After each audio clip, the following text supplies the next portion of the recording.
Buenas tardes a todos. Bienvenidos a una conferencia más de esta serie de conferencias precongreso del quinto Congreso Mexicano de Ingeniería de Túneles y Obras Subterráneas, el cual se celebrará en particular a finales del mes de noviembre. Y tenemos el honor de contar en esta ocasión con el doctor Carmona, el doctor Sergio Carmona Malatesta, quien nos hablará de un tema importante y muy interesante, el cual es pruebas en concreto lanzado, reforzado con fibras para la confirmación de su desempeño durante la ejecución de la obra. De hecho, debo mencionar que este tema es como una introducción a su participación en el Congreso, porque el doctor Carmona será parte importante del Congreso.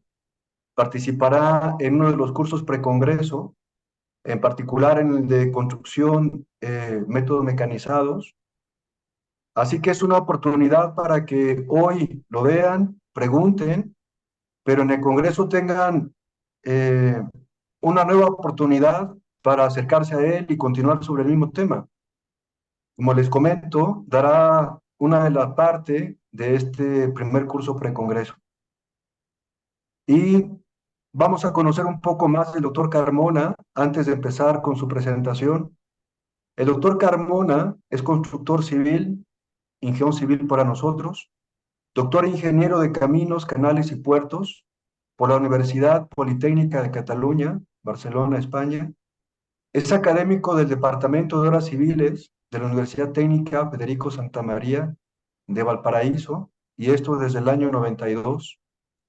En el ámbito científico, el doctor Carmona Malatesta ha centrado su quehacer en la tecnología del concreto, la fractura del concreto, la fractura de hormigones reforzados con fibras, realizando investigaciones científicas y asesoría en la caracterización de propiedades de concreto reforzados con fibras.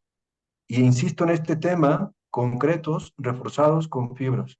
Realmente es un gran especialista. Y evidentemente su aplicación en el diseño de estructuras.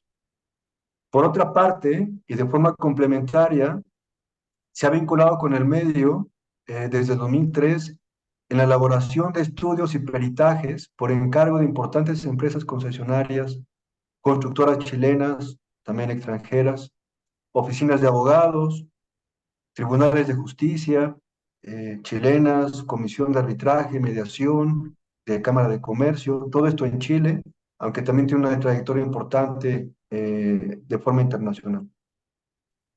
Bueno, doctor Carmona, si me permite, empecemos entonces con su conferencia y en verdad muchas gracias por ser parte de este quinto congreso. Será un gusto escucharlo, verlo hoy, al igual que físicamente en noviembre. Bienvenido, doctor Carmona. Muchas gracias, don Juan, muchas gracias por la invitación, muchas gracias a todos los asistentes. Como mencionaba el ingeniero Paulín, eh, esta presentación la he planteado como una introducción de lo que será el curso precongreso respecto a diseño de estructuras de hormigón reforzado con fibra. Y, disculpen, nosotros en Chile usamos la palabra hormigón por el concreto y me cuesta mucho hacer el cambio para poder hablar de concreto. Entonces, intentaré hablar de concreto en circunstancias que estoy muy familiarizado por mi formación en Chile y luego mi posgrado en España de hablar del hormigón. ¿No? Eh, y la idea es que quienes vayan a participar luego en el curso del mes de noviembre ya conozcan parte de, digamos, el contexto en el cual vamos a diseñar las estructuras reforzadas con fibra y de dónde vamos a obtener la información para poder nutrir las ecuaciones constitutivas que se utilizan en el diseño y también, por supuesto, lo que es el control de la ejecución de las obras, como está planteada esta presentación. Esta presentación la he estructurado en estos puntos. Primero, hablar de la fragilidad del concreto y el porqué de las fibras, los sistemas de ensayo, los ensayos de flexión que se utilizan para el concreto reforzado con fibra, los ensayos de paneles, el ensayo de doble puncionamiento y finalmente algunos comentarios para el cierre de la presentación. Quienes vayan quedando con alguna duda, con alguna inquietud, la pueden plantear al final de la presentación para darle continuidad a esta, y no tengo ningún inconveniente en que podamos conversar todos los temas que a ustedes les surjan a partir de la presentación. Entonces, lo primero, como les planteaba, es hablar de la fragilidad del concreto y el porqué del uso de las fibras.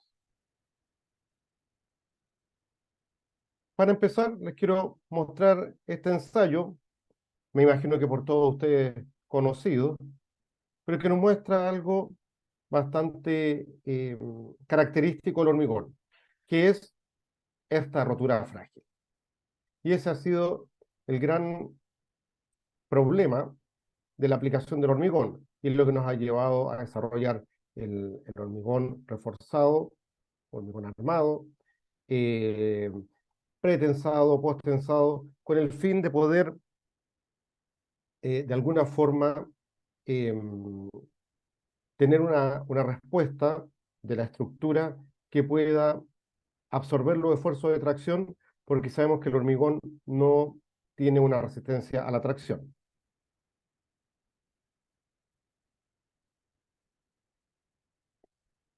Si nosotros observamos la curva esfuerzo-desplazamiento o esfuerzo de formación del hormigón, identificamos varios sectores, ¿no? Un primer sector, como pueden ver ustedes en la figura de la izquierda, en la zona 1, es una zona relativamente lineal.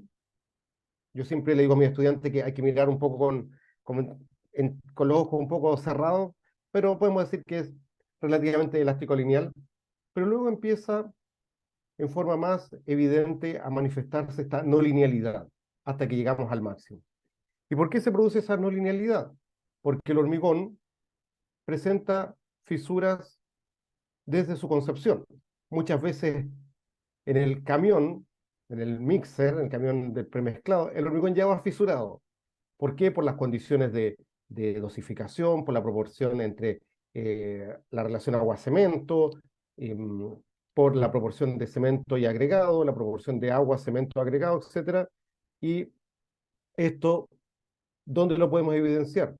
En el efecto que se produce, como pueden ver ustedes en la figura superior derecha, en que cuando colocamos el hormigón en el molde y lo vibramos, se produce una exudación, un sangrado, en que el agua eh, se moviliza desde el interior de la masa de hormigón hacia la superficie.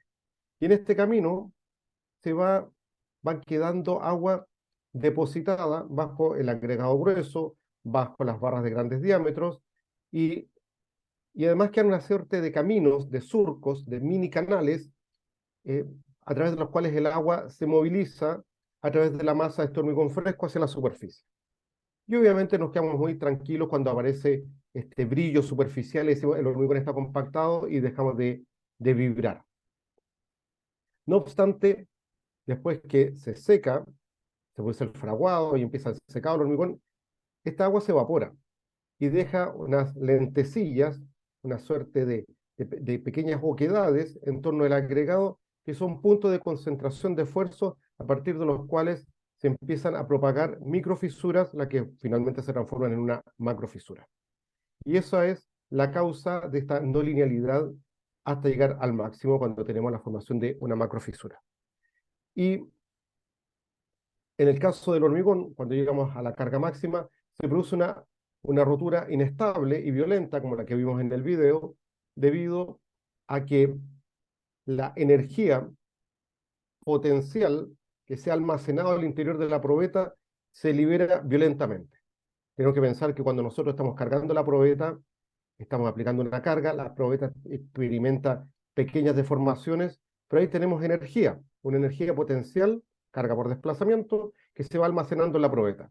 Cuando esa energía supera la energía de fractura o la energía que es capaz de resistir el material, se produce esta liberación violenta que termina siendo una rotura y esa energía se transforma esa energía potencial se transforma en energía cinética, con desplazamiento, con ruido. Entonces, de energía potencial se transforma en energía mecánica.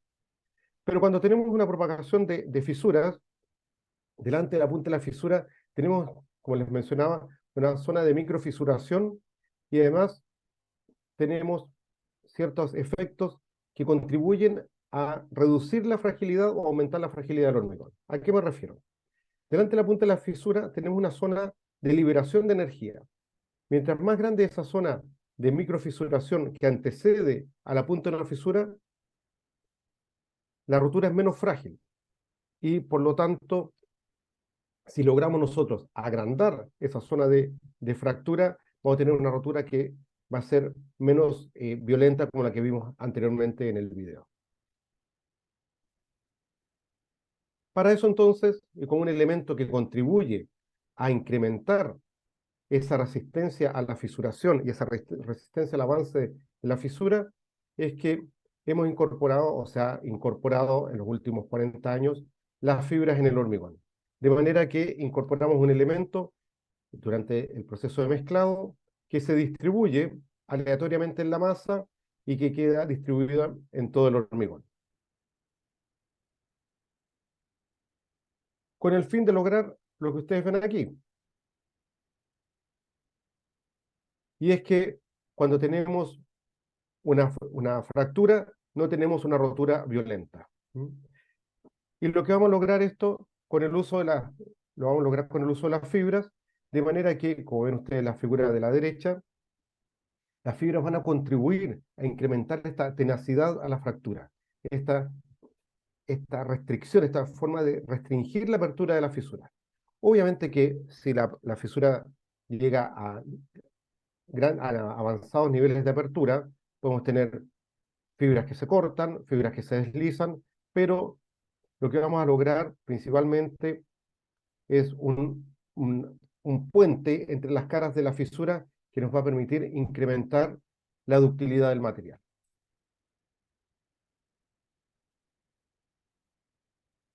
Fibras, actualmente hay diferentes naturalezas, distintos materiales, metálicas, sintéticas. Dentro de las sintéticas hay de polipropileno, polietileno, poliamida, resinas, fibras de carbono, fibras de vidrio. También se han utilizado las fibras naturales, pero hoy por hoy, para las aplicaciones estructurales, las que tienen mayor cabida y han presentado las mejores respuestas son las fibras metálicas y las fibras de polipropileno. Y las podemos separar en dos grandes grupos. Las macrofibras, que tienen diámetro entre 0,2 y 0,8 milímetros, y las microfibras, que tienen diámetros menores a 0,1 milímetros, donde encontramos mucha fibra de polipropileno, algunas fibras de acero y las fibras de carbono, también las fibras de vidrio. Dentro de las características de la fibra, obviamente que nos va a interesar, o la respuesta que nosotros obtengamos en hormigón reforzado con fibra, depender de la longitud de la fibra, del diámetro o su diámetro equivalente. Por ejemplo, las fibras sintéticas, muchas de ellas tienen sección rectangular, entonces se calcula el diámetro que produciría un área equivalente a la sección rectangular que tiene la fibra. Y sobre todo, y muy importante para la aplicación, es la relación de aspecto, que es la relación entre la longitud y el diámetro de la fibra. Que esto normalmente debería estar en números entre 50 y 100 más o menos. Más de 100 no es conveniente. Obviamente que va a ser relevante la resistencia a tracción y el módulo de elasticidad de la fibra, que va a depender del material del cual esté elaborado, su forma, como veían en la diapositiva anterior, y me permito devolverme, pueden ver ustedes que hay fibras onduladas, fibras rectas, fibras con extremos aplastados, fibras con extremos doblados, etcétera. Hay distintas formas y con eso lo que estamos tratando de ganar es mejor adherencia. La fibra necesita de un anclaje para poder desarrollar su capacidad de tracción y obviamente la cantidad de fibras que tenemos en un kilo. Y eso va a depender fundamentalmente del tamaño y de la densidad. Y como pueden ver ustedes en la imagen de la derecha, la respuesta que nosotros obtengamos va a depender obviamente del contenido de fibras. Y ahí pueden ver ustedes, para una misma fibra sintética, cómo varía el comportamiento desde un refuerzo de 1,5 kilos por metro cúbico de fibra hasta 12 kilos por metro cúbico, donde pasamos de un comportamiento que claramente va de un ablandamiento, ¿no? Después que se alcanza la carga máxima, la carga disminuye, a un comportamiento que exhibe un endurecimiento. Después del primer máximo, el primer pico, tenemos luego un incremento de la carga producto de las fibras. Entonces, cuando hablamos de hormigón reforzado con fibras, ya no nos interesa solamente saber la resistencia en el primer máximo, o lo que denominamos la resistencia al agrietamiento, sino que nos interesa conocer el comportamiento post-fisuración, después de que el hormigón se agrieta, que es cuando la fibra empieza a trabajar. Mientras tenemos una masa homogénea, no, o más o menos homogénea, o no agrietada, el efecto de la fibra, salvo que sea contenidos muy altos, prácticamente no se observa. ¿Y cuando hablamos de contenidos muy altos? Cuando el contenido de fibra supera el 2% del volumen del hormigón. En ese caso, vamos a tener un efecto en el comportamiento de prefisuración. Pero los rangos usuales en que se utilizan las fibras que andan del orden de entre 0,3 y 0,5% del volumen del hormigón, vamos a tener un comportamiento en que hasta la formación de la primera fisura, o sea, cuando se alcanza la resistencia al agrietamiento, el efecto de la fibra es prácticamente inocuo en el hormigón. ¿Y qué nos va a interesar conocer en el del rango postfisuración? Básicamente dos parámetros. Uno, que se denomina la tenacidad. Y la tenacidad se define como la capacidad de absorber o disipar, a través de la fisuración, energía durante el proceso de fractura.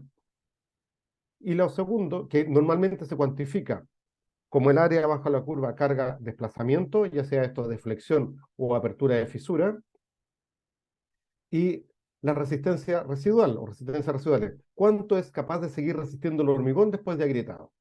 Cosa que en los análisis tradicionales de hormigón no nos interesan porque en el diseño, por ejemplo, de estructuras de hormigón armado, le entregamos esa responsabilidad al acero.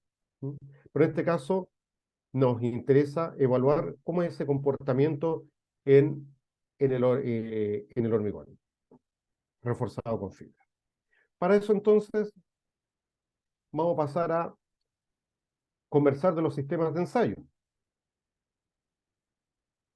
porque necesitamos un sistema de ensayo que nos permita conocer el comportamiento post-fisuración.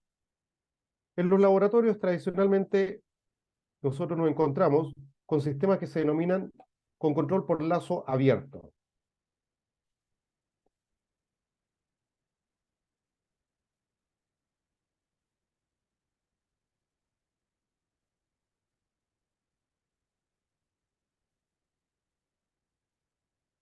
Que son las típicas máquinas que lo que saben es romper.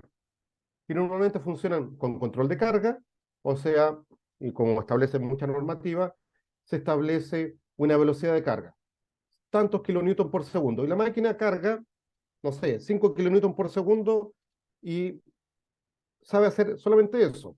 Y no se detiene, salvo que tenga algún sensor, hasta que ha roto la probeta.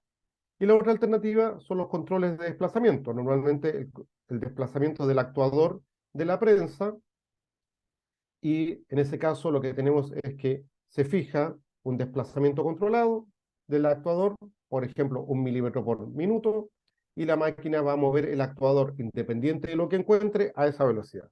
Y así es como ustedes pueden comparar esas dos curvas de ensayos de acero que pueden ver ustedes en esa figura al lado derecho inferior, uno con control de carga, donde se produce la rotura del acero, de la barra, cuando se alcanza el esfuerzo máximo, porque la máquina lo que hace es seguir aplicando la misma tasa o de incremento de carga, a diferencia de la imagen que ven ustedes a la derecha, donde llegado el esfuerzo máximo, debido a que se produce la fricción en la barra, disminuye la sección, necesita menos carga la máquina para poder continuar desplazándose a una velocidad constante.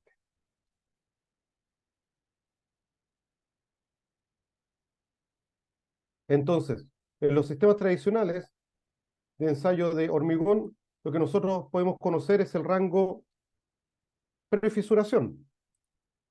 En este ensayo podemos ver hasta que se alcanza la carga máxima, lo que nos permite determinar módulos de elasticidad, resistencia máxima, módulo de Poisson, pero tenemos una rotura descontrolada después que se alcanza el máximo. Y es más descontrolada mientras mayor es la resistencia del hormigón. Por ejemplo, si ustedes ensayan un hormigón de 120 megapascales, llegada la carga máxima, se produce una explosión de la probeta. Con el fin de conocer el comportamiento post-fisuración, en los años 60, 70, lo que se hizo en algunas investigaciones fue ensayar en paralelo, por ejemplo, de cilindros, como el que ven ustedes en la imagen, barras de acero, de manera que estas barras eran capaces de absorber la energía que seguía aplicando el sistema. Y con eso se pudo conocer parte del comportamiento post-fisuración.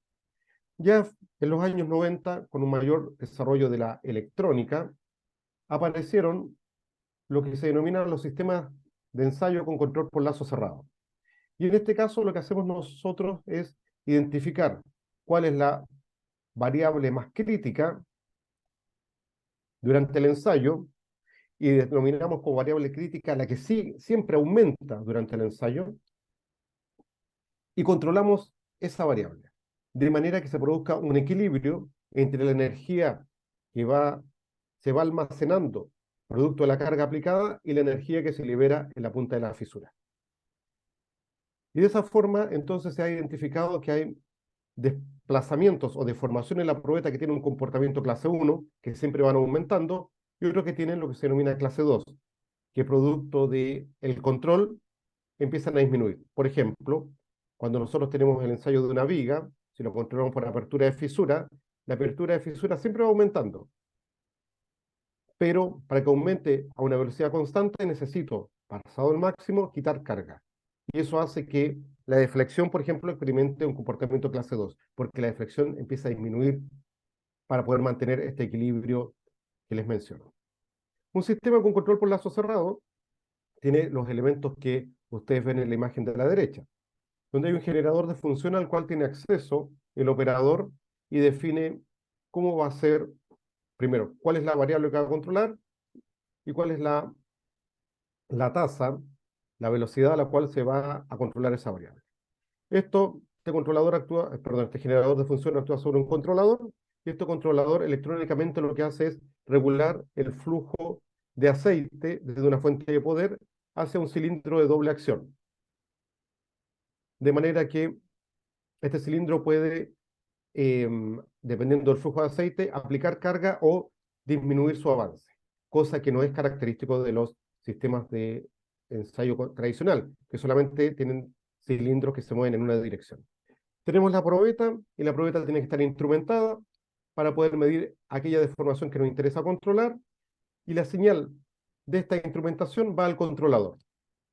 Entonces, parte el ensayo, se activa el controlador deja pasar el flujo de aceite desde la fuente de poder hidráulico, la prensa provoca este flujo de aceite provoca un desplazamiento del actuador, actuador, debido a la configuración del sistema de ensayo, aplica carga, y eso va a producir, en este caso, una apertura de fisura, una deformación del borde inferior de la viga, que ustedes ven ahí en la imagen.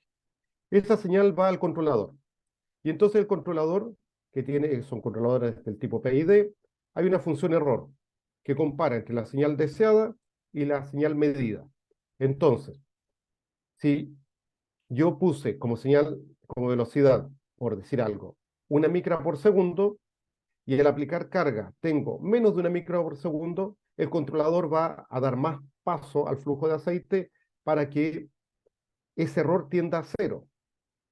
Si luego la apertura de fisura es más de una micra por segundo, entonces el controlador va a cambiar el sentido del flujo de aceite para disminuir la carga y tratar de llevar esa diferencia entre la señal deseada y la señal medida a cero. Y ese juego está permanentemente, dependiendo del tipo de equipo, a más de 1 kilohertz, incluso hasta 1 megahertz, o sea, más de 1000 veces o hasta 1 millón de veces por segundo se está eh, verificando ese error y la máquina está haciendo esos ajustes para mantener el equilibrio. Y de esa forma entonces puede mantenerse ese equilibrio entre la energía aportada y la energía liberada. Y con esto entonces nosotros podemos conocer el comportamiento post-fisuración del hormigón. Incluso podemos hacer ensayos de vigas sin refuerzo y tener una respuesta a lo largo el, de todo el ensayo, conociendo el rango prefisuración, el máximo y luego la curva postfisuración. Ahora bien, usando estos ensayos, o este método de ensayo, lo que queremos es conocer entonces el comportamiento postfisuración del hormigón y lo ideal sería poder hacer un ensayo en tracción directa. El problema de los ensayos de tracción directa que son difíciles de ejecutar, tienen una gran variabilidad, son tan complejos que, porque si bien es cierto el hormigón tiene una baja resistencia a tracción, el problema es cómo poder asir, ¿no? Cómo poder tomar la probeta y poder traccionarla. Las mordazas que se utilizan normalmente en probetas de acero no son adecuadas, pero sí lo que se hace es tratar de engañarlas. ¿Mm? Y como ven ustedes en la imagen de la izquierda, muchas veces se usan estas probetas conocidas como probetas hueso de perro, que llevan embebida una barra de acero que se colocan unas mordazas típicas de un ensayo de tracción de barra de acero y se puede traccionar el hormigón. Claro, esto, al igual que otros ensayos, como el que ven ustedes a la derecha, en el cual se ha eh, realizado ensayo de tracción usando cilindros con entalla. O sea, imagínense la dificultad de tomar un cilindro y hacerle un corte de una profundidad constante de un décimo de su diámetro en todo el perímetro para luego ensayar esto. O sea, ya, o sea, para un estudio doctoral está maravilloso, ¿no? Pero para poder llevarlo a una obra es una cosa complejísima. Y se han obtenido resultados satisfactorios, pero obviamente es un ensayo que, como les menciono, pens pensar en aplicarlo para el control de una obra es absolutamente inviable. Otra alternativa que tal vez ustedes han pensado, bueno, ¿por qué no hacemos un ensayo de tracción indirecta o ensayo brasileño o como le dicen aquí en Chile, ensayo de hendimiento? En el cual este cilindro, que tiene la gracia de ser el mismo cilindro normalizado para los ensayos de compresión, lo sometemos a compresión diametral. El problema es que, producto de las cuñas que se forman en la zona de contacto, el área de contacto entre el plato de carga y la probeta empieza a aumentar desmedidamente. Y con eso empieza a aumentar la carga. Entonces, lo que se ha propuesto, se ha hecho en algunas investigaciones, es, como ven ustedes a la derecha, primero limitar la longitud de la probeta, en lugar de usarla de 300 milímetros de longitud, solo de 100 milímetros como máximo, o el equivalente a 3 veces el tamaño máximo del agregado, perdón, 5 veces el tamaño máximo del agregado o 3 veces el tamaño de la longitud de la fibra, restringir la zona de contacto usando unas barras y controlándolo en un sistema con control por lazo cerrado por apertura de fisura. Si bien da resultados interesantes, como pueden ver ustedes aquí en la curva de la izquierda, el problema es que llegado a un cierto nivel de apertura de fisura, la probeta sigue resistiendo una carga constante y no como esperaríamos que esa carga se vaya a cero, porque estos son hormigones sin fibra. Entonces, fíjense lo que ocurre. La imagen central, lo que se ha hecho es tomar un cilindro, cortarlo a lo largo del plano diametral y someterlo al ensayo en las mismas condiciones que sería una probeta normal. Y como pueden ver ustedes, la carga empieza a aumentar hasta alcanzar una carga relativamente constante que es, si lo proyectan hacia la izquierda, equivalente a la carga que se obtiene cuando ya la probeta queda como una carga estacionaria. Entonces, ¿qué ocurre? Que cuando ya se ha fisurado completamente esta probeta. Por las condiciones de ensayo, la probeta sigue resistiendo como dos columnas, a pesar de que no haya transmisión de esfuerzos entre las caras de la fisura. ¿Mm? Por lo tanto, es una distorsión en el ensayo que lo complejiza. Claro, a modo de investigación, en una oportunidad lo que hicimos fue la diferencia, ¿no?, entre la curva de la izquierda con la curva central y obtuvimos lo que se ve a la derecha, en que tendríamos la componente de tracción que se ve bastante limpia si la comparamos con ensayo de tracción directa, pero obviamente que para los propósitos, y siempre pensando en lo práctico que tienen que ser los ensayos para el control de obra, no es una buena alternativa. Por lo tanto, con lo que nos hemos quedado finalmente son con los ensayos de flexión. Un grupo de ensayos son los que se conocen como ensayos de flexión en 4 puntos, porque tenemos los dos apoyos y los dos puntos de carga en la parte superior, y tenemos un ensayo que es el que está establecido en la norma ASTM 1609, que nos permite conocer el comportamiento post-fisuración del hormigón, nos permite conocer el módulo de ruptura, y podríamos calcular también la tenacidad, y a partir de la tenacidad, como ven ustedes al lado derecho, se calcula lo que se conoce como la resistencia equivalente. La tenacidad es el área bajo la curva hasta una deflexión normalmente de 3 milímetros. Y digo normalmente porque depende de la luz de la viga dividido por 150. Y en la norma se especifican diferentes tamaños de viga dependiendo del tamaño máximo del agregado y de la longitud de la fibra. Pero lo usual para las obras convencionales de hormigón es que usemos una probeta de 150 por 150 milímetros de sección con una luz de ensayo de 450 milímetros. Y en ese caso, entonces, la luz dividido por 150, que es la deflexión de control, es de 3 milímetros. Entonces, la resistencia equivalente se calcula usando lo que se llama la carga equivalente, que sería una carga virtual que multiplicada por 3 milímetros nos da la tenacidad, que es el área bajo la curva que hemos determinado en el ensayo. Y con esa carga equivalente se calcula la resistencia equivalente, que es un parámetro que se utiliza para el diseño de estructuras de hormigón reforzado con fibra. Nótese que para calcular las resistencias residuales se utiliza la expresión considerando la sección no agrietada. Y esto va a ser un factor que se va a tomar en cuenta luego en las ecuaciones de diseño, reduciendo la capacidad del material debido a que nosotros, al considerar las resistencias residuales calculadas con la sección no agrietada, estamos sobreestimando la resistencia real del material agrietado. A nosotros nos interesa el comportamiento del material agrietado. Y eso es del orden de 1/3 de la resistencia residual que nosotros determinamos en el ensayo. Hay otro ensayo que está especificado en una norma europea, con una cierta variante a lo que yo voy a explicar ahora, porque en realidad, de mi experiencia, no se ha utilizado, al menos aquí en Chile, en Perú, tampoco sé que se haya utilizado en México, tampoco en Colombia, que es el ensayo de la norma europea 14488-5, pero sí en Perú y en Chile se ha utilizado mucho lo que fue la génesis de ese ensayo, que está propuesto por la FNARC,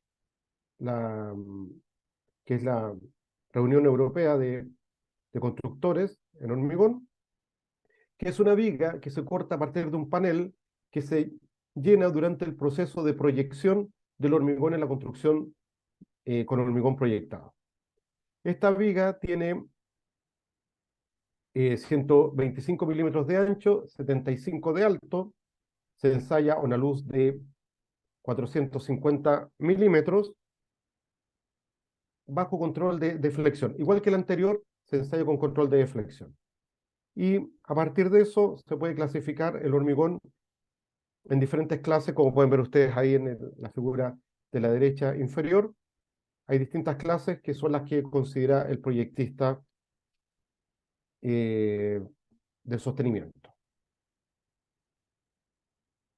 Ahora bien, estos ensayos con flexión en 4 puntos han sido muy discutidos y son muy cuestionados porque presentan una alta variabilidad debido a que la distribución de las fibras, el corte, el llenado, las condiciones de curado, de cuidado del panel, de traslado al laboratorio.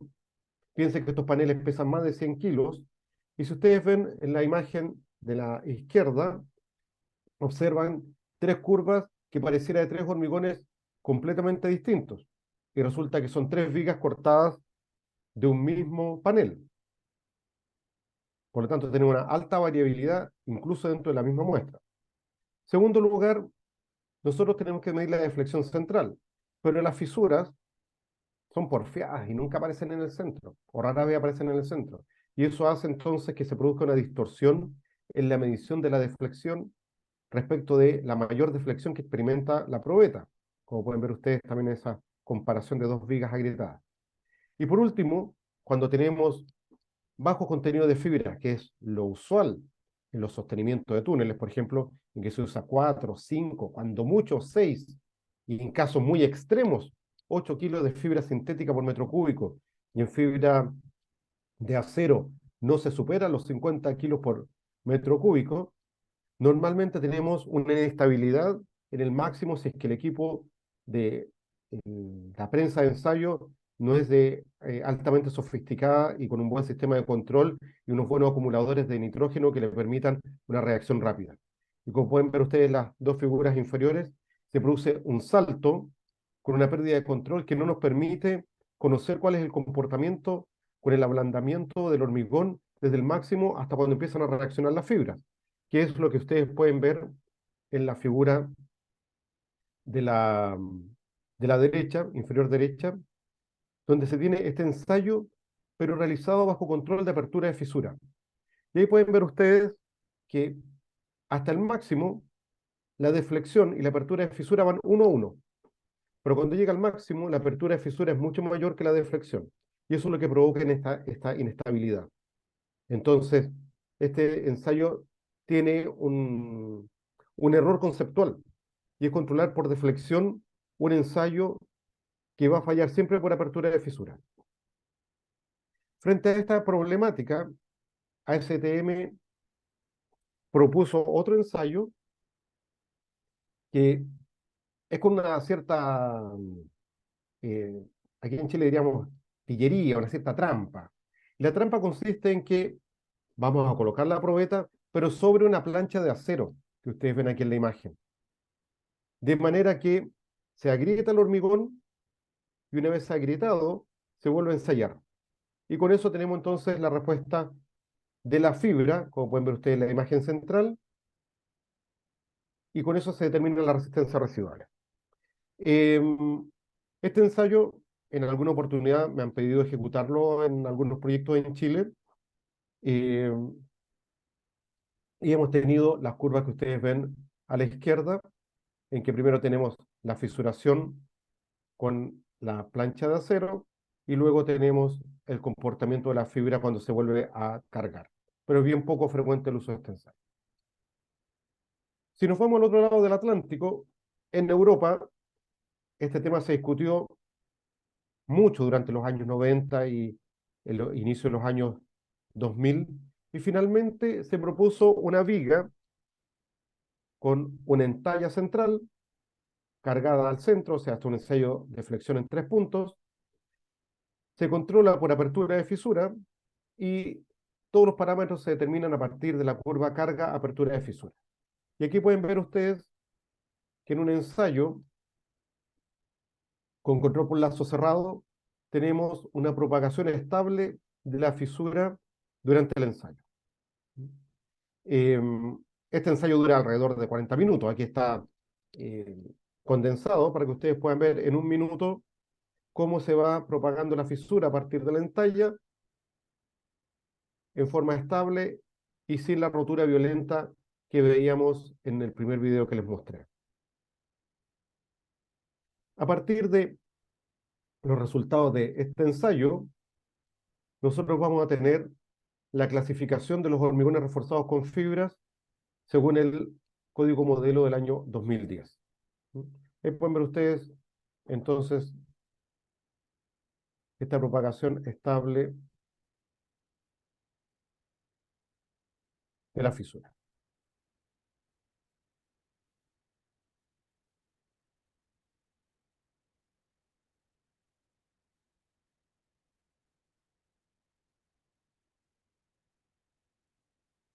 La probeta tiene una sección de 150 por 150 milímetros con una entalla central de 25 milímetros, de manera que nos queda una altura del área del ligamento de 125 milímetros y la luz entre los apoyos de 500 milímetros. De modo que la relación entre la altura útil de 125 milímetros y la luz es 1:4. Se controla por la apertura de fisura y pueden ver ustedes a la derecha curvas que se obtienen ensayando hormigones reforzados con fibra mediante este procedimiento. Pueden ver ustedes que los ensayos son estables y se puede evaluar el comportamiento del hormigón. Aquí tenemos 3 contenidos de fibra distintos. Esto es de fibra metálica. Como les decía, usando las resistencias residuales que se calculan a distintos niveles de apertura de fisura, 0,5 milímetros, 1,5, 2,5 y 3,5, se calcula lo que se denomina FR1, FR2, FR3 y FR4. Y el código modelo establece que se considera un hormigón reforzado con fibra apto para un uso estructural si la relación entre el FR1 y el FLK, que es el límite de proporcionalidad, normalmente coincidiendo con la primera fisura, es mayor a 0,4, y si la relación entre el FR3 y el FR1 es mayor a 0,5. Y la K nos indica que para este cálculo, este análisis, se usan los valores característicos. O sea, es el valor promedio menos el coeficiente de T de la distribución student, dependiendo de el nivel de confianza y el número de probetas que tenemos disponibles. Y como pueden ver ustedes también, ahí en la figura, para hacer el cálculo de estas resistencias residuales, también se utiliza la expresión considerando la sección completa y no la sección agrietada. Pero ya veremos en noviembre cómo estos valores de la sección agrietada los llevamos a valores que consideran esa condición para el cálculo del diseño estructural. A partir de estos valores, además, el código modelo europeo, que es finalmente el resumen de lo que estaba ocurriendo en Europa en los años 90, donde Italia, España, Alemania y RILEM habían propuesto ecuaciones de diseño estructural. El código modelo lo que hace es plantear algo que se utiliza actualmente en toda Europa. Y tenemos entonces una clasificación a partir del comportamiento del hormigón. Entonces, primero, a partir del FR1 se definen intervalos de resistencia, 1, 1,5, 2, 2,5, etcétera, hasta 8. Y además esto lo acompaña una letra. Entonces la letra A, y esa letra depende de la relación entre el FR3 y el FR1. Entonces podemos tener un ablandamiento intenso, un ablandamiento ligero, un comportamiento elastoplástico, un endurecimiento ligero o un endurecimiento intenso. Y eso entonces va a depender de el diseño y los requerimientos del diseño. Por ejemplo, acá en Santiago de Chile se está afinando el proyecto de construcción de una línea de metro, donde se ha especificado un hormigón, para el sostenimiento primario, un hormigón reforzado con fibra que debe cumplir con la condición 2B. O sea, eso significa que el FR1K tiene que tener una resistencia mayor a 2 megapascales, y B significa que la relación entre FR3 y FR1 tiene que estar entre 0,7 y 0,9. O sea, tiene que tener como mínimo un reblandecimiento ligero.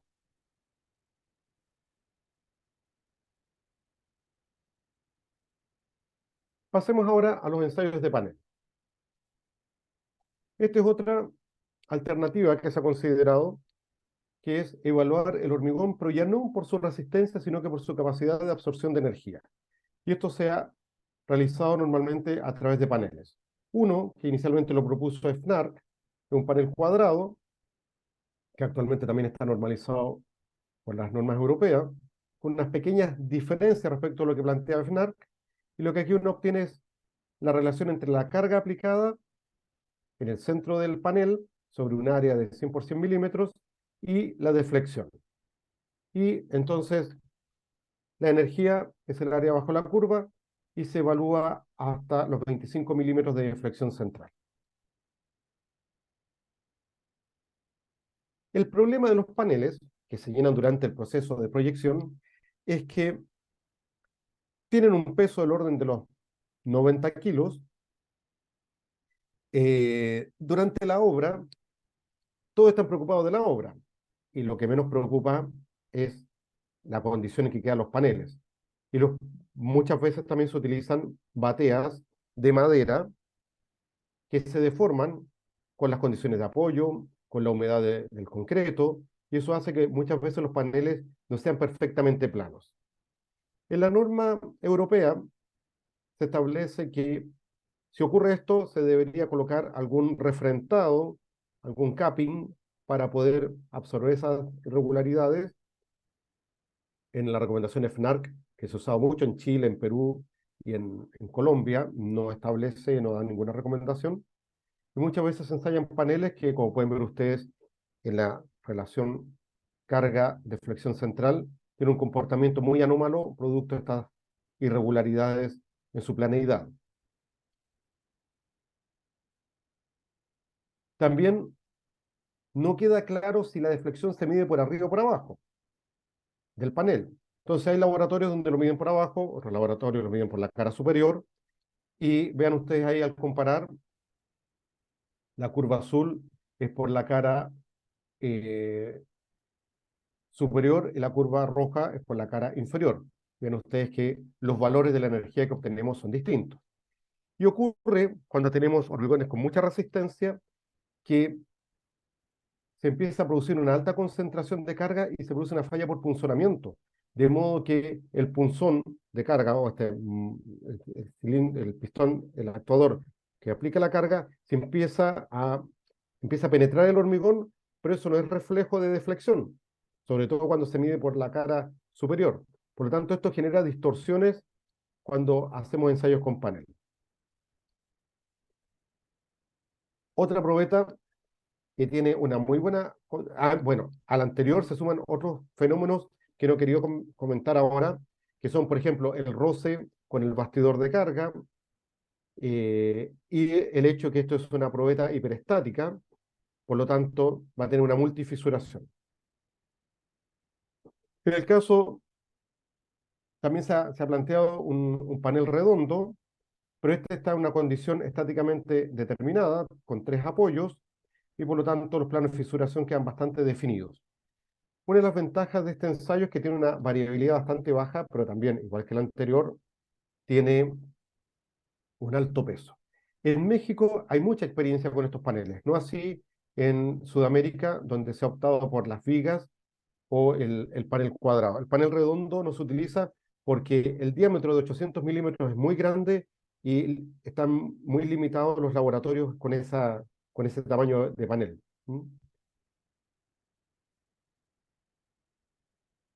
Finalmente, les voy a hablar del ensayo doble punzonamiento, que es un ensayo que se planteó en Barcelona, y por eso también se conoce como ensayo Barcelona, con el fin de tener un ensayo de control, ya no de caracterización del hormigón, sino que de control, que sea un ensayo sencillo, fácil de ejecutar y que se pueda realizar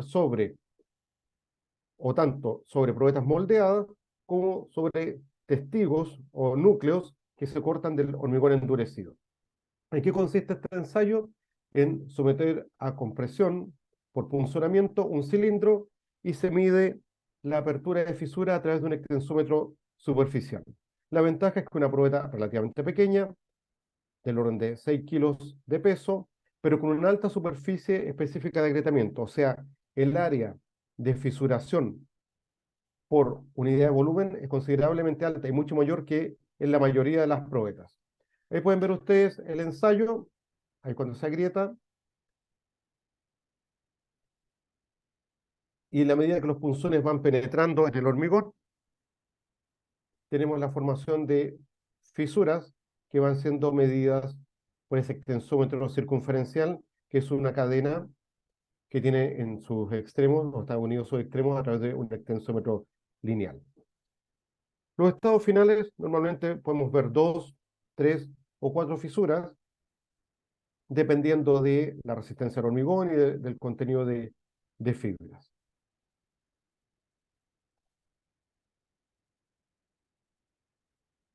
Con este ensayo podemos determinar resistencias residuales y podemos determinar la tenacidad como el área bajo la curva, carga, desplazamiento eh, total, desplazamiento de apertura circunferencial total.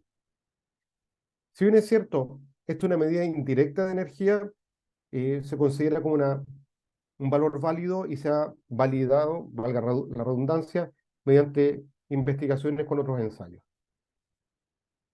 A la derecha pueden ver ustedes curvas típicas, carga, apertura de fisura, dependiendo del tipo de fibra, metálica al centro, sintética a la derecha, y del contenido.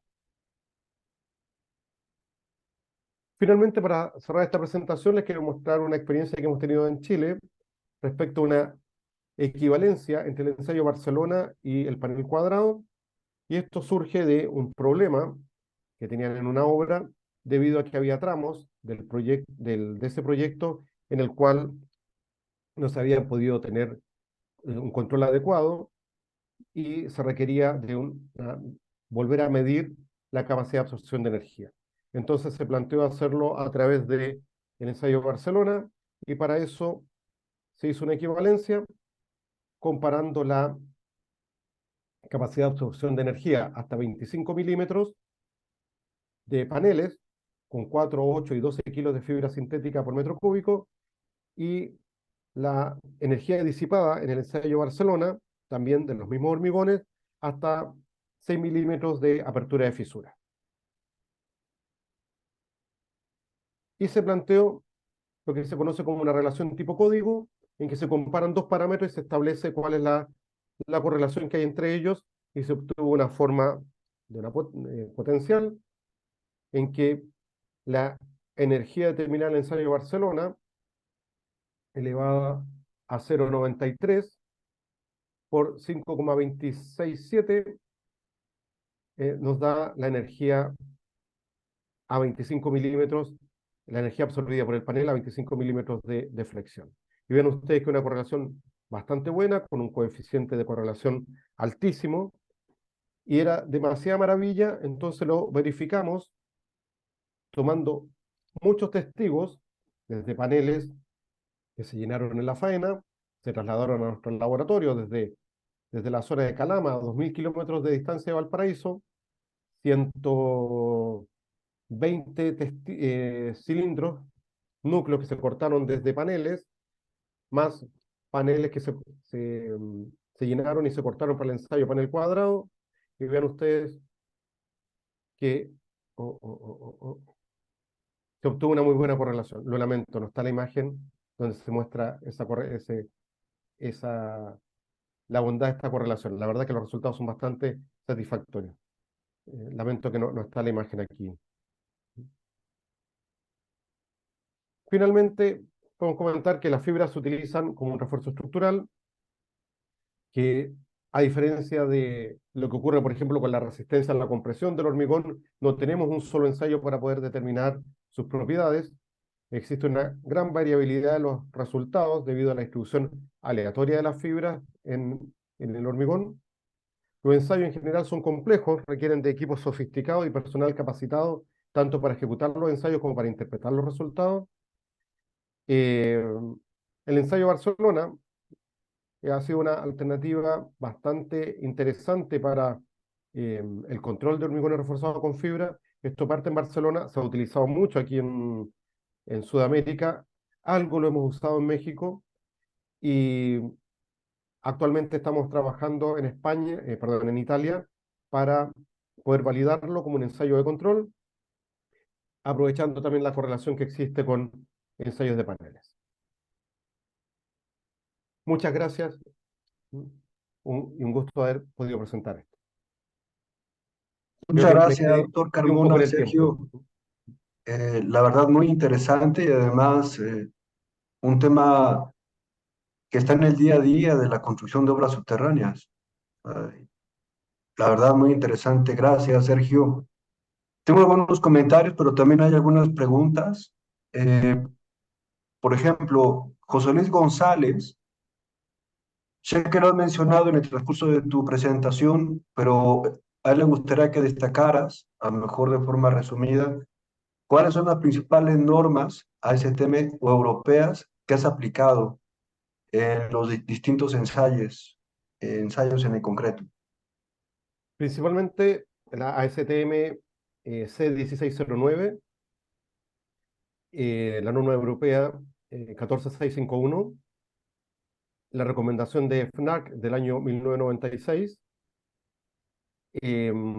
las normas que están en un conjunto de normas para hormigón para proyectado, ¿no? Las 14488, donde está el ensayo de panel cuadrado, y la norma de panel redondo, que se me va en estos momentos el número, porque en realidad, como les decía, aquí lo hemos usado muy poco, y me devuelvo para buscar su número. Sumada a la norma del ensayo Barcelona, que es la UNE, es una norma española, UNE 83515. Entiendo, por un amigo que trabaja en el laboratorio de la UNAM, que está normalizado ese ensayo también esta es para el panel redondo, es la ASTMC 1550, y entiendo que el ensayo Barcelona está normalizado en México, desconozco el número, y está también en proceso de normalización por ASTM. Muy bien. Y antes de pasar a otro tema, hay más comentarios y preguntas. En este ejemplo que nos muestras de este proyecto en el norte de Chile, en la mina de Calama, eh, más o menos, ¿qué proporción de pruebas en panel cuadrado con respecto a pruebas tipo Barcelona se recomienda para calibrar eh, los resultados de una prueba con la otra? Y si esta calibración es solo válida para este proyecto o tiene una aplicación generalizada. O sea, que lo que has encontrado a través de estos distintos ensayos se pueden aplicar a otros proyectos, Sergio. Hemos verificado dos aspectos que son relevantes. Primero, ¿qué ocurre si lo probamos en otros proyectos? Y la verdad es que ha dado resultados bastante satisfactorios. O sea, con diferencias que no se alejan más allá de un 10%. Hormigones de otra naturaleza, bajo otras condiciones, y tenemos esos resultados, así como también el uso con fibras metálicas. Porque en el fondo nos hemos dado cuenta que es energía contra energía. Independiente de cómo uno logre esa energía, esa relación es una relación física que se produce en el material. Independiente de cómo uno logre esa energía, si lo logra con fibra sintética, con fibra metálica, con un mayor contenido de fibra o menor contenido de fibra. Y lo otro Oh, aspecto es, ¿qué ocurre si usamos una probeta más pequeña? Porque esta probeta tiene 150 milímetros de diámetro por 150 milímetros de altura. Muchas veces los hormigones proyectados en el sostenimiento de un túnel no tienen un espesor de 150 milímetros, tienen menos. Por ejemplo, en Perú hay muchas minas donde proyectan 3 pulgadas, 4 pulgadas cuando mucho. Entonces, tomamos núcleos de 100 milímetros de diámetro y 100 milímetros de altura, y establecimos la correlación. ¿Qué pasa cuando tengo una probeta más pequeña? Establecimos una proporción de áreas de agrietamiento entre una probeta pequeña y una probeta grande, y nos da un factor 2,25, que es independiente del número de fisuras que tenga la probeta. Y tomamos el resultado del ensayo de Barcelona, de estos núcleos de 100 milímetros de diámetro, Lo multiplicamos por 2,25, lo pusimos en nuestra ecuación y nos dio una diferencia que nos supera el 8% con los resultados experimentales. O sea, la verdad que es una correlación bastante amplia y estamos trabajando para tener más resultados de manera a poder publicarla como una propuesta más generalizada que solamente un proyecto. Interesante, ¿eh? Interesante. ¿Y esto lo has publicado, la correlación entre el ensayo panel cuadrado con el Barcelona, para que Sí, tenga aplicación a otros proyectos? sí, está publicada en el Journal Construction and Building Materials. El año 2020 se publicó esto. Perfecto, te vamos a buscar, Sergio. ¿Mm?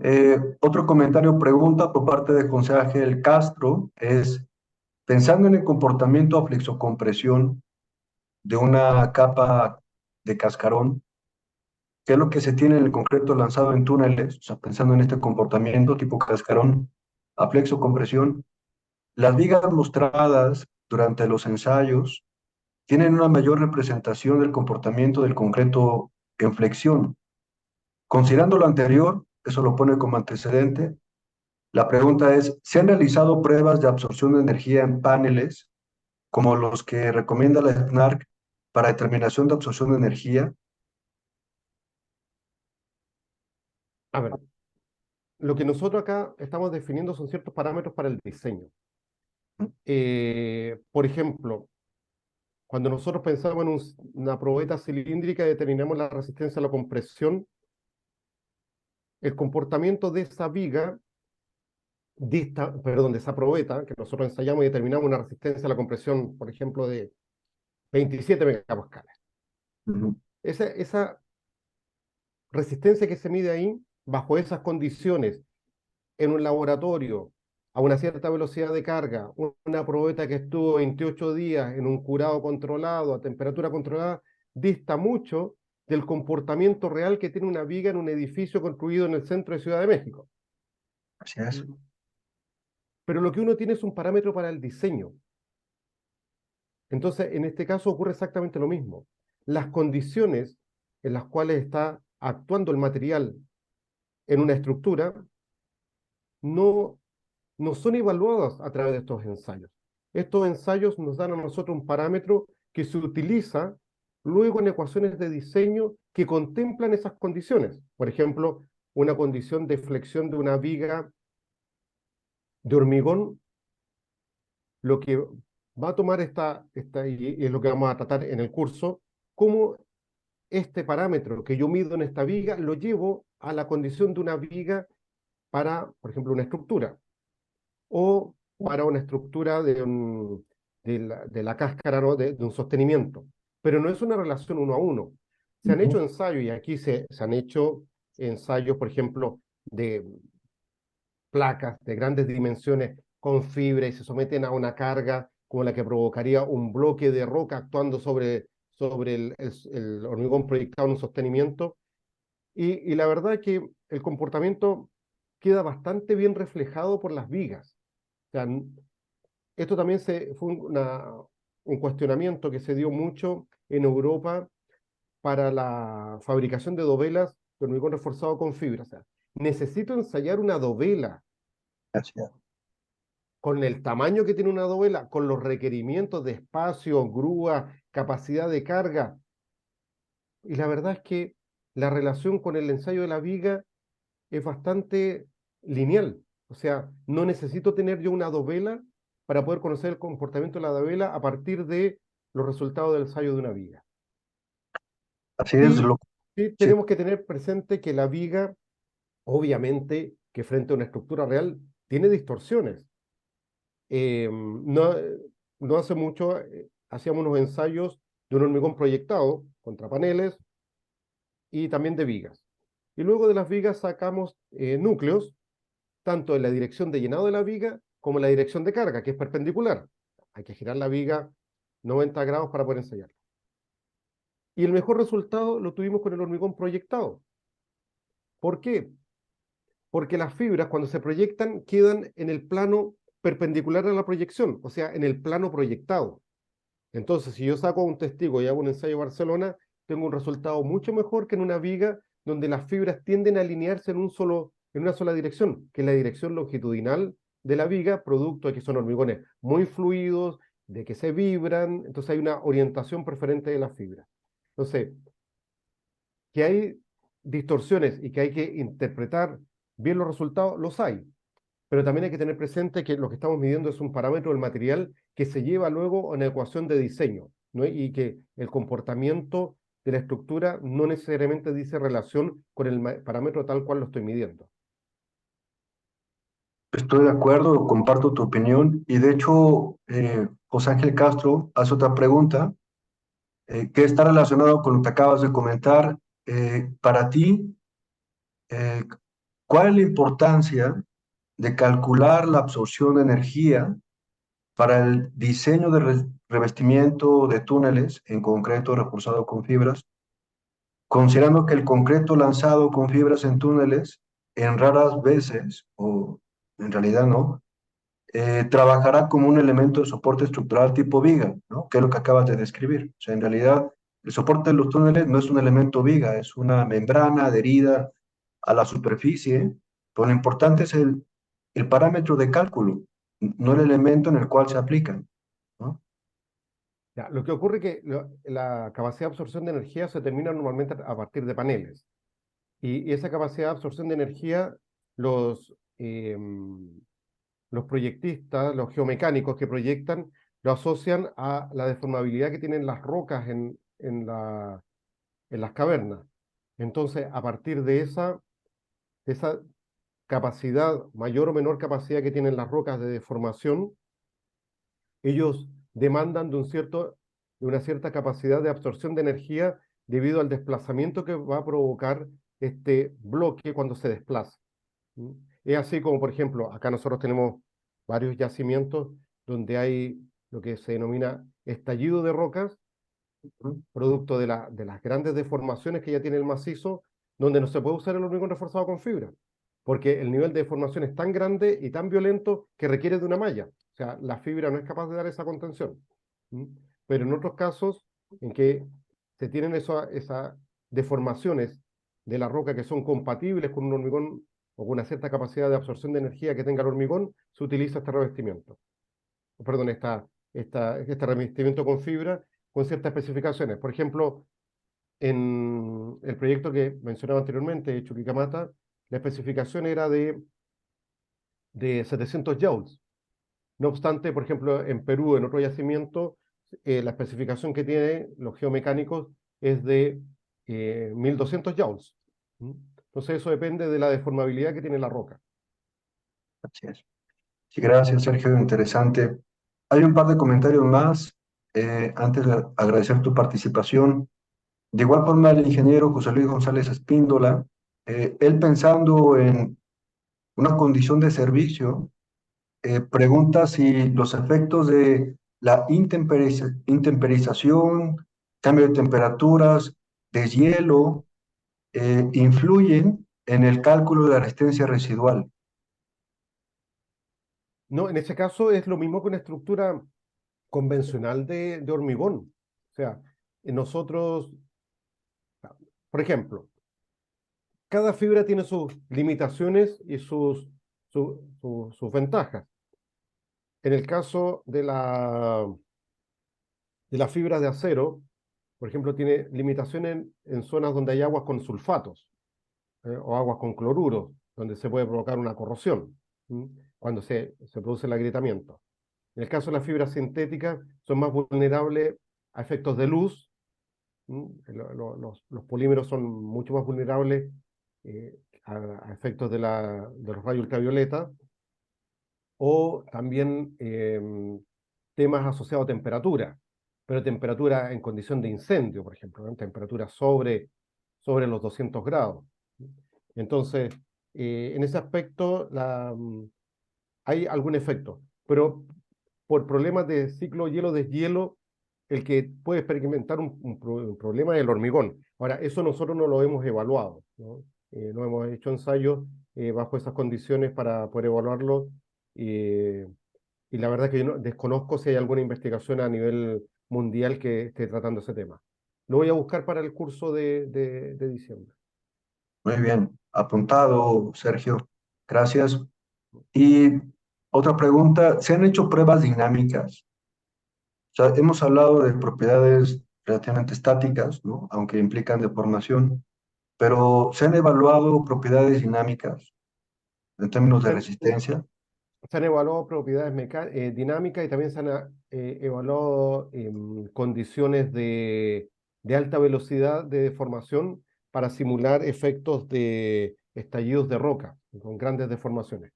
Y hay, o sea, siempre hay un comportamiento beneficioso de la presencia de fibra respecto de un hormigón convencional. Ahora, en algunos casos en que las demandas de deformación y de ductilidad son muy altos, eh, se hacen combinaciones. Por ejemplo, lo que les mencionaba anteriormente en Perú, que se pide del orden de 1200 joules, se hacen combinaciones de mallas con fibras. La ventaja es que se usa una malla que tiene una distancia entre barras que es mucho mayor. Entonces uno reduce la cantidad de refuerzo en malla, reemplazándolo por fibra, que es más fácil de colocar en la proyección. Ok. Y una pregunta desde el punto de vista constructivo, ¿qué revenimiento suele tener el concreto cuando el refuerzo será con fibras metálicas y sintéticas, macrofibras? Eh, Revenimiento, allá le llaman al asentamiento del cono, ¿no? El slump, sí, Sí, el slam. exactamente. Mira, en pruebas que estuvimos haciendo para este proyecto que les mencionaba en Santiago, teníamos asentamiento de cono slab de 25 centímetros, 22 centímetros, depende de la dosificación, del uso de los aditivos, en dosis de fibra que eran del orden de 30 kilos de fibra metálica por metro cúbico. Muy bien. Y se podían proyectar sin ninguna complicación. Muy bien, Sergio, muchas gracias. Nada más mencionaste el tema que las macrofibras sintéticas, que son para uso estructural, pues, evidentemente sus propiedades cambian cuando hay fuego, ¿no? Un incendio, temperaturas por encima de los 200, 300 grados centígrados. Pero ¿qué es lo que se hace cuando la estructura tiene esto como una condición de diseño? O sea, se ha evaluado y hay la posibilidad. ¿Qué es lo que usualmente se hace en esos casos? Lo que ocurre es que en general el uso estructural en estos momentos, salvo en España que lo he visto, está circunscrito a contextos que no son edificación, por ejemplo, ¿ah? Donde el riesgo de incendio es bajo, por ejemplo, en sostenimiento de taludes, en obras de pavimentación, pavimentos industriales, eh, sostenimiento de túneles y, y no tanto en edificación. Aquí en Chile hemos empezado a trabajar en refuerzo para edificación, pero obviamente esto va a estar combinado con refuerzo tradicional. No le vamos a entregar a la fibra toda la responsabilidad, porque obviamente que hay ciertas solicitaciones, ustedes lo saben tanto como nosotros, que también son un país sísmico, que obviamente hay demandas de Ah, ductilidad en flexión, de resistencia al cortante, que son altas. Entonces, lo que nosotros vemos es que la fibra puede ser un buen aporte, por ejemplo, en reducir el refuerzo al cortante en muros. Nosotros acá, nuestra estructuración de edificaciones basada principalmente en muros y losas. Entonces, en los muros que tienen una alta cuantía de refuerzo, podríamos reducir parte de ese refuerzo por la presencia de fibra. Pero obviamente no vamos a reemplazar el 100% del refuerzo tradicional por la fibra, ¿no? Sería inviable. Por lo tanto, siempre vamos a tener la presencia de refuerzo tradicional y que en el fondo también está afecto a problemas de incendio. O sea, una pulgada de hormigón nos protege la enferradura longitudinal, ¿no? Principal una hora. O sea, si el incendio dura más de una hora, también el refuerzo tradicional va a experimentar daños y, y claro, ya la fibra pasa a ser el menor de los problemas. así es. Eso es muy cierto, lo que destacas, y es importante comentarlo que no es que las fibras sintéticas sean la solución a todos los males, es una solución. ¿no? Es una solución que ha de Es, complementarse con los refuerzos tradicionales. Por ejemplo, aquí en Chile que tenemos mucho uso de mano de obra para preparar las encerraduras de la doble malla de los muros, son muchas horas hombres que están dedicadas a eso. Y a lo mejor se podría reducir la cantidad de refuerzo incorporando ciertos contenidos de fibra. doctor Carmona, pues el tiempo nos ha alcanzado. Hay todavía un par de comentarios más, pero creo que será mejor que al verte en el Congreso la gente se acerque y te pregunte. Nuevamente, gracias por esta excelente presentación. Realmente aprovechamos de tu gran experiencia. Un anuncio a todos, o más bien es un recordatorio. Estas conferencias se están grabando y se suben al sitio web del Congreso para que quien quiera volverlas a consultar, apuntar, ¿no? Tomar notas sobre lo que se ha expresado aquí, adelante. Eh, para eso están. Bueno, Sergio, pues en verdad muchas gracias y nos Muchas vemos en gracias. noviembre. Sí, muchas gracias a ti, Juan. Muchas gracias a la audiencia. Muy interesantes las preguntas y lo interesante es que me dejaron con un desafío que tengo que responder en noviembre. ¿Mm? Tarea para el profesor, es lo mejor. Exactamente. ¿Mm? Así se desarrolla la investigación académica. ¿Mm? Muy bien. Muchas gracias. Gracias, doctor Carmona. Gracias a todos. Muy buena tarde y nos Buenas vemos en tardes. la próxima semana y en el Congreso. Suerte a todos. Gracias, que estés bien. Chao, doctor.